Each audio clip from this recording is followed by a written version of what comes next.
அண்மை செய்தி. C Vijayabaskar MR. Vijayabaskar ராஜினாமாவை ஏற்றதற்கு எதிரான வழக்கு விசாரணையை ஜூலை 22ஆம் தேதிக்கு ஒத்திவைத்தது உயர்நீதிமன்றம். C Vijayabaskar MR. விஜயபாஸ்கர் ராஜினாமாவை ஏற்றதற்கு எதிரான வழக்கு விசாரணையை ஜூலை 22ஆம் தேதிக்கு ஒத்திவைத்தது உயர்நீதிமன்றம்.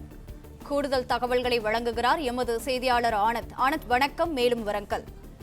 வணக்கம்.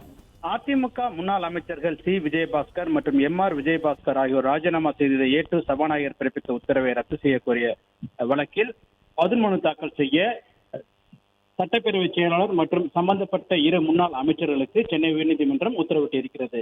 நடைபெற்று முடிந்த சட்டமன்ற பொதுத் தேர்தலில் புதுக்கோட்டை மாவட்டம் விராலிமலை தொகுதி மற்றும் கரூர் தொகுதிகளில் வெற்றி பெற்ற அதிமுக எம்எல்ஏக்களாக சி விஜயபாஸ்கர் மற்றும் எம்.ஆர். விஜயபாஸ்கர் ஆகியோர் தேர்வு செய்யப்பட்டனர். இவர்கள் தங்கள் பதவிகளை ராஜினாமா செய்துவிட்டு தாவேகாவில் இணைந்துள்ளனர். அவர்கள் ராஜினாமாவை ஏற்ற சபாநாயகர் பிறப்பித்த உத்தரவை ரத்து செய்ய வேண்டும் என கோரி அதிமுக கொறடா அக்ரி கிருஷ்ணமூர்த்தி தரப்பில் சென்னை உயர்நீதிமன்றத்தில் மனு தாக்கல் செய்யப்பட்டது. அந்த மனுவில் தகுதி நீக்க நடவடிக்கை நிலுவையில் இருக்கும் பொழுது இருவரின் ராஜினாமாக்களை சபாநாயகர் ஏற்றுக்கொண்டது தவறானது என தெரிவிக்கப்பட்டிருக்கிறது. மேலும் சபாநாயகர் மனதை செலுத்தாமல் இயந்திரத்தனமாக முடிவெடுத்து இந்த விவகாரத்தில் உத்தரவிட்டிருப்பதாகவும், எனவே இந்த விவகாரத்தில் நீதிமன்றம் தலையிட வேண்டும் எனவும் அவர் தன்னுடைய மனுவில் கோரிக்கை வைத்திருக்கிறார். மேலும் சபாநாயகர் முடிவு அரசியல் சாசனம் மற்றும் இயற்கை விதிகளுக்கு எதிரானது எனவும், இந்த மனு இறுதி விசாரணை முடியும் வரை விராலிமலை மற்றும் கரூர் தொகுதிகளுக்காக காலியான அறிவிக்கப்பட்ட அந்த விவகாரத்தில் மேற்கொண்டு நடவடிக்கை எடுக்க இடைக்கால தடை விதிக்க வேண்டும் எனவும் அவர் தன்னுடைய மனுவில் கோரியிருக்கிறார்.